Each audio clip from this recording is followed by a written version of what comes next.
Ils vont nous garder encore longtemps la pause? Vous êtes fatigué, n'est-ce pas? Je vais m'arrêter. Et puis la nuit arrive. J'ai fait préparer ces plats froids. Prenez place, mes amis. Comment te remercier, Skoras? Non seulement nous te donnons beaucoup de travail, mais en plus tu nous loges. C'est plutôt moi qui dois manifester de la gratitude, Alix. Les édiles de Carthage m'allouent de grosses sommes pour mener à bien la réalisation de cette commande. Nous ne méritons pas tant d'honneur. Mais vraiment, tu ne sais plus qui a eu l'idée de nous consacrer ce monument, Skoras? Qui exactement, je ne sais plus. Après tout, l'essentiel est votre présence ici et que ce groupe de statues soit érigé. Hé! Et qu'est-ce que c'est? Quelle curieuse lueur là-bas, regardez! En effet, qu'est-ce que c'est? Le malheureux, il a été ébloui. Mais que peut bien être cette lueur? Là, elle descend au vieux port maintenant. C'est fantastique! Elle semble disparaître dans ces ruines là-bas. Je suis curieux de savoir ce que c'est. Seul ce malheureux soldat aurait pu te répondre. Que Tanit l'éclatante le prenne en pitié et le couvre de son manteau étincelant. Cela venait de cette masse imposante là-haut. Cette bâtisse est l'ancien palais des Barcacides, la famille d'Hamilcar, Hannibal et Hasdrubal. C'est le seul bâtiment qui soit resté presque intact après la destruction de la cité par Scipion Émilien. Et comment cela? Cette forteresse était le symbole de la puissance carthaginoise, car elle dominait le site au moment où les Romains se préparaient à lancer l'assaut final. Les soldats de Rome piétinaient depuis des mois. C'était l'objectif à atteindre, la récompense de 3 ans de guerre. Les Romains détruisirent l'amirauté où résidait Hasdrubal pour installer une grosse baliste. Cela sous les yeux d'Hasdrubal qui fulminait de rage. Alors commença un pilonnage incessant, les propres pierres de la ville servant à l'écraser. Près d'1 an plus tard, grâce à de sérieux renforts, Scipion Émilien attaqua la 2e enceinte. Durant des mois, les assiégés se défendirent avec furie, causant des pertes effroyables aux Romains. Les Carthaginois ployaient sous le nom. Les femmes et les enfants qui n'avaient plus d'armes se jetaient dans les brasiers. Quelle abomination!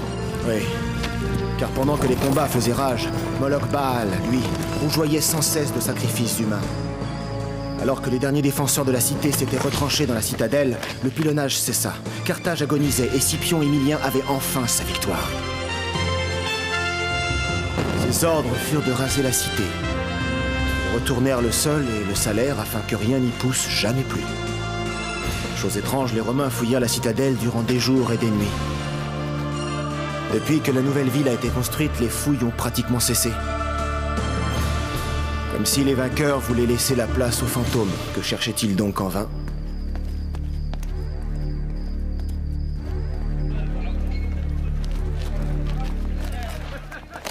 Voici la maison de Lydas, notre vieille connaissance. C'est son frère qui nous a invités. Veuillez patienter, Seigneur Alix et Enac. Rien n'a changé depuis la disparition de Lydas. Chers amis, quel bonheur de vous voir. Mon frère Lydas vous avait en très haute estime. Et j'aurais failli à sa mémoire en ne vous invitant pas dans sa belle demeure. Mais laissez-moi vous présenter Échoum, dont la science est fameuse.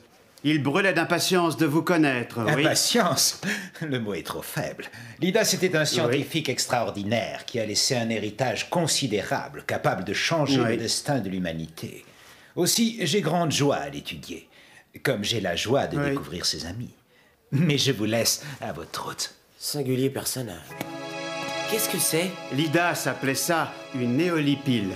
Cela produit du mouvement en faisant chauffer une quantité d'eau. Mon frère avait pour espoir de modifier les transports et supprimer le travail servile de l'homme.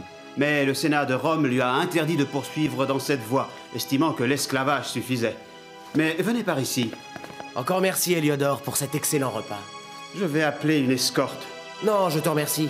La lueur de Tanit nous guidera. Au revoir.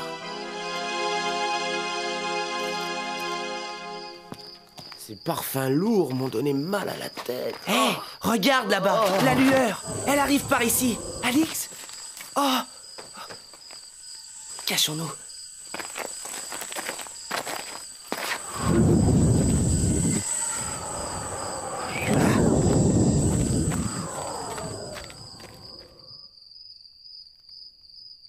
Écoutez, ce phénomène nous nargue, c'est intolérable. Vous savez bien qu'en tant que gouverneur, j'ai des ordres stricts de Rome et du Sénat. Et ce n'est pas un fantôme qui va nous obliger à bouleverser cette ville.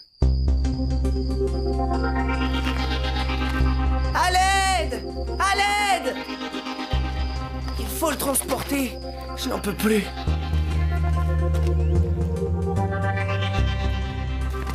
Mais ne pouvez-vous pas respecter le repos d'un mort? Laisse-moi le voir, mon garçon. Non! Serais-tu venu ici pour t'assurer de la mort de ce garçon?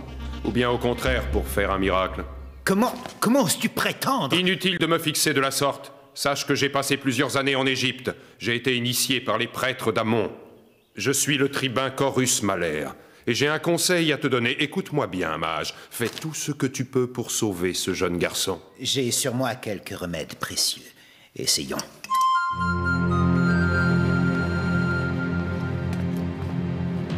Hein? C'est bien long. Alix! Va à présent. Mais sache que désormais je t'aurai à l'œil. Ne l'oublie pas.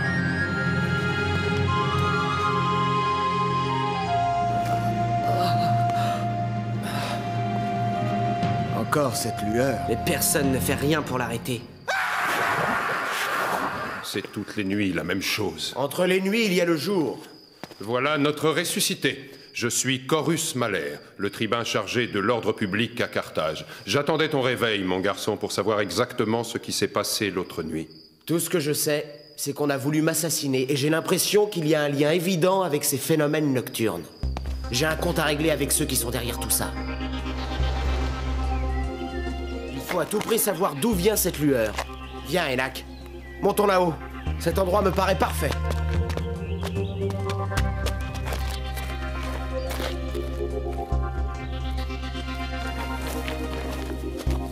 Tu viens, Enak? Une citerne. Allons voir. Alors, Enak? C'est un des fameux réservoirs de Carthage. Enak a disparu. Enak! Enak! Il n'aurait pas pu tomber, c'est impossible. Enak! Enak! Ah! Par ici! Enak, tu es là? Nous ne l'avons pas vu. Et cet archer voulait te tuer. Que faites-vous ici? Nous sommes venus pour surveiller cet ancien dépotoir. Il faut percer le mystère de ces nuits. C'est ce que nous recherchions, nous aussi. Mais Enak a disparu. Je dois le retrouver à tout prix. Non. La nuit approche. Il ne faut plus bouger. Reste ici. Hein?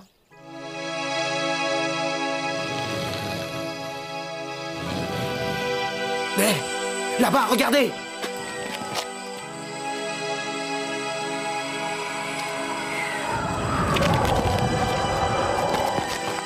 Suivons-les.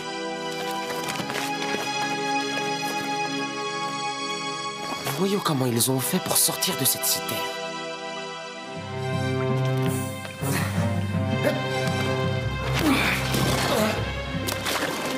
Ça y est, une échelle. Voilà comment ils sortent d'ici. Vite! Vite, sinon nous allons les perdre.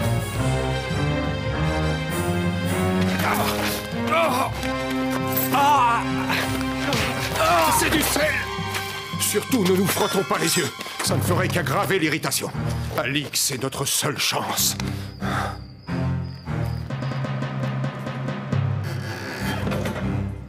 Hé, Zayn, où vas-tu donc? Je sens une présence étrange. Hé, reviens! Ici, je suis certain. Là.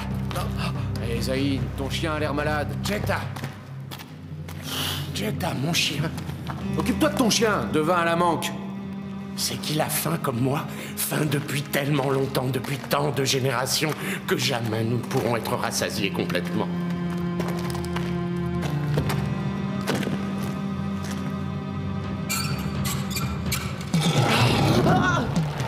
Elissa, viens par ici. Il y a un jeune homme blessé. Mais prêtresse Samto, sa présence ici est sacrilège. Tais-toi, Elissa, aidons-le.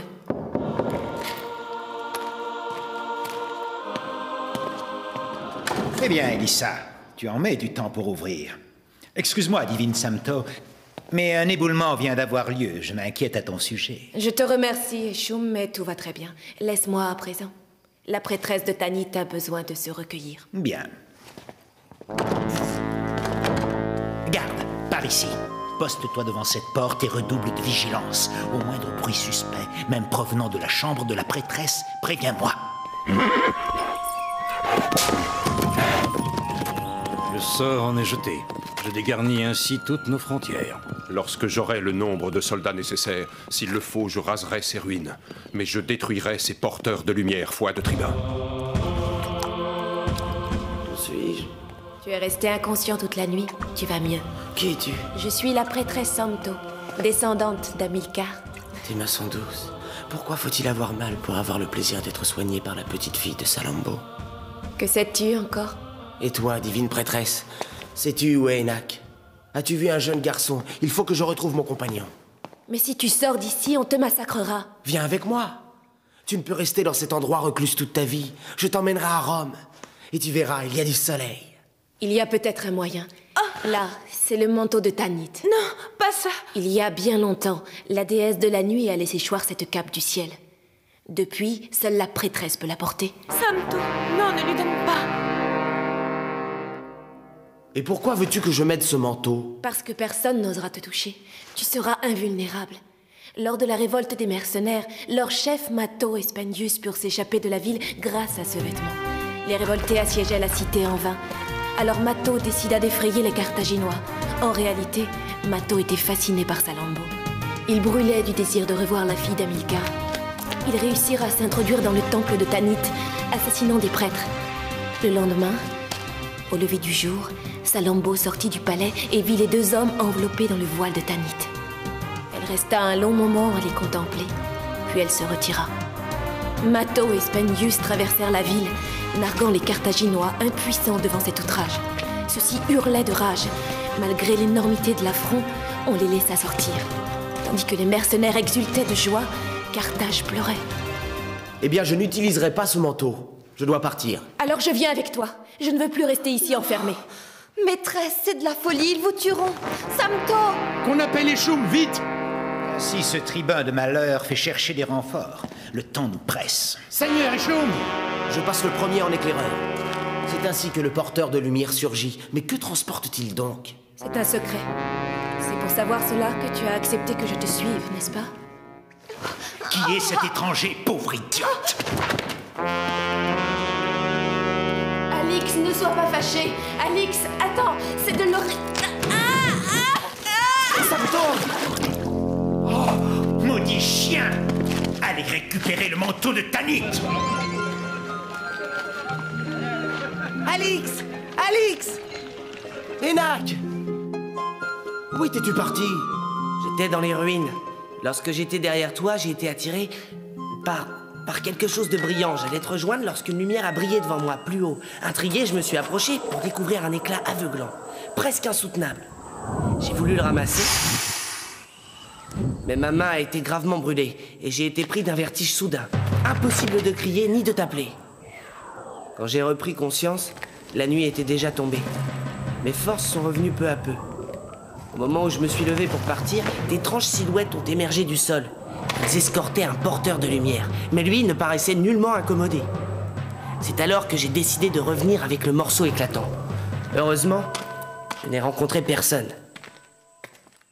Formidable, Enak. Grâce à toi, nous allons enfin savoir quelle est cette matière extraordinaire. Où l'as-tu mise, dis-moi? Là, dans ce vase grec. Cet élément ne brûle ni le tissu, ni la terre cuite. Mais il est vide! Oh! Il a disparu. Ce n'est pas possible.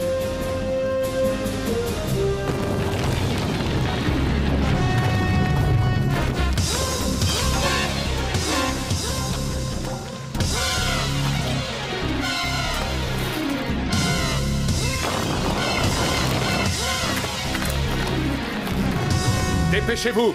Tous les réservoirs doivent être bouchés avant la nuit. Et voilà. Le palais des Barcacides est encerclé et tous les réservoirs sont bouchés. Oh, c'en est trop! Nous allons convoquer l'assemblée des notables. Et Choum est l'instigateur de tout cela. Il faudra bien qu'il sorte de son trou.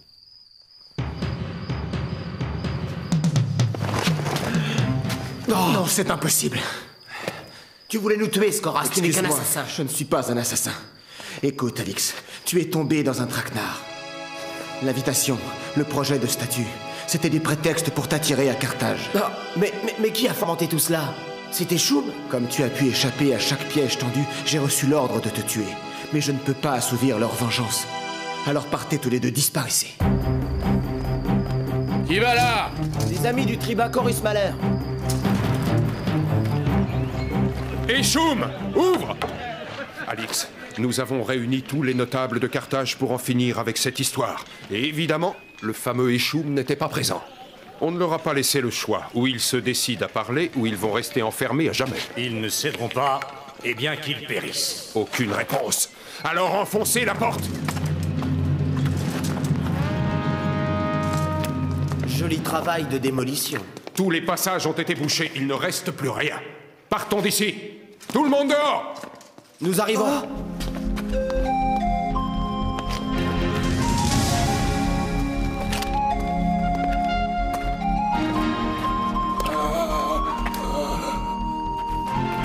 Attention, Alix. Alix, c'est bien toi, Alix.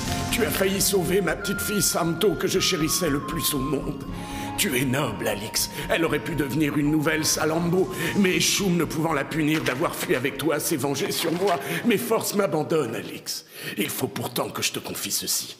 Écoute, il y a bien longtemps, Hamilcar a réussi à récupérer tout l'orichalque, un métal fabuleux qu'il entreposa dans les souterrains de Carthage. Désormais, sûr de sa force, Carthage pouvait dominer le monde.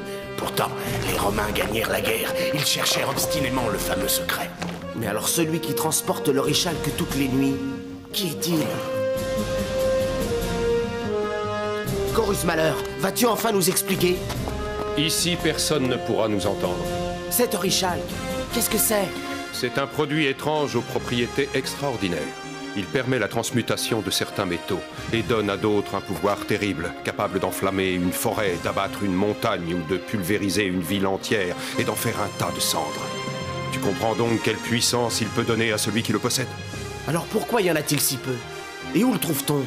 Il n'y a pas de mine. L'orichalque a été découvert après qu'une pluie de météorites se soit écrasée dans le désert. L'un de ces projectiles avait creusé un trou énorme et brillait de cette lumière que tu connais. Lorsque les Égyptiens osèrent s'en approcher, ils prirent ainsi possession du plus fantastique minerai qui soit. Mais comme toujours, les pharaons dissimulèrent soigneusement la découverte. Lorsque sous la pression des Perses, l'empire d'Égypte s'effondra, on perdit la trace de l'orichalque. Carthage avait réussi à s'en emparer. Heureusement, les légions triomphèrent. Et quand cette cité maudite fut conquise, on chercha le trésor. Mais, hélas, toujours en pure perte. Je crois avoir compris. Eschoum et ses hommes ont fait transporter chaque nuit par petites quantités le métal si dangereux. Ils l'ont sûrement chargé sur un bateau. Alix? Alix, tu m'entends? Le spectre, c'était lui! Brutus! Oui, c'est moi, Brutus. Regarde, Alix, le visage de la vengeance. C'est moi qui t'ai attiré ici, car je suis le spectre qui hante tes nuits. Souviens-toi, la cause de mon malheur, c'est toi. Regarde ce visage. Souviens-toi à Tarquini lorsque je fus attaqué par un aigle. Alors que j'étais ton prisonnier, tu n'as rien fait pour me sauver. Feras-tu quelque chose maintenant? Archer, tirez! Non, il faut le prendre vivant. Regarde mes mains brûlées par l'orichalque, ce trésor que j'ai transporté chaque nuit, inlassablement, à votre nez, à votre barbe, afin qu'il échappe définitivement aux griffes de Rome. L'heure de la vengeance a sonné, Alix. Brutus, reviens à la raison. Viens, suis-moi dans les enfers. Mais que font les archers? Ce maudit chien va nous échapper. Vite! Non, Alix! Je suis là! Alix! On dirait qu'il veut m'attirer. Mais oui, c'est pour me distraire de ce côté pendant que... Arrêtez! C'est un coup monté! Arrêtez! Alors tu abandonnes, vil et méprisable serviteur des Romains? Eh bien, appelle donc l'aigle de Rome. Moi, c'est le dieu Baal que je vais appeler. Oh, Baal! Baal! Baal! Oh! Là! Regardez! Plus vite! Et faites attention à la caisse d'orichalque!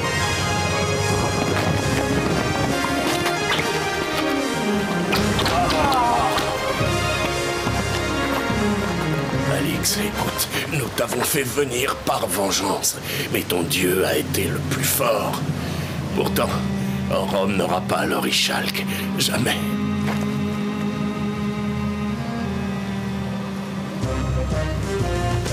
C'est un navire. Il vient chercher l'orichalque.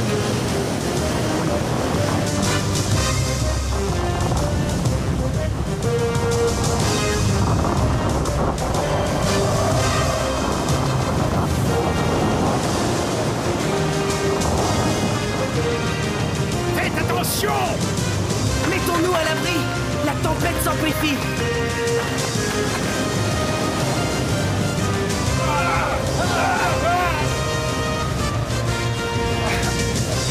Regardez là-bas! Le courant rejette le navire vers nous! Il ne peut échapper à la colère de Rome!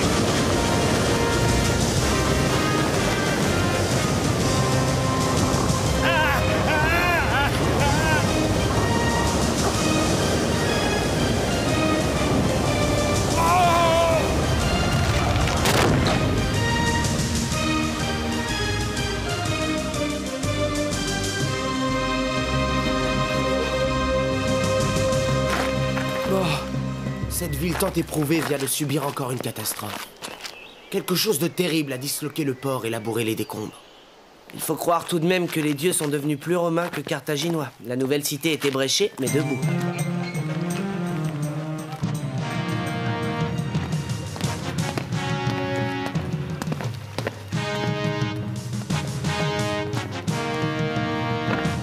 Seigneur, voici Alix et Énac, cachés dans un souterrain. Ils sont les premiers rescapés.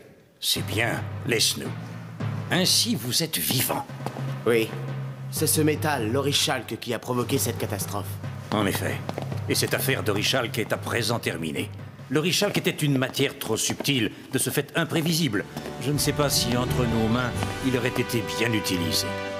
Rome s'en passera et c'est peut-être mieux ainsi, pour le bien de l'humanité.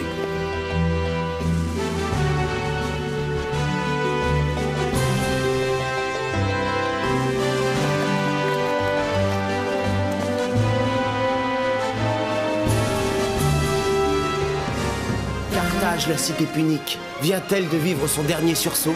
En tout cas, elle restera à jamais Carthage la mystérieuse.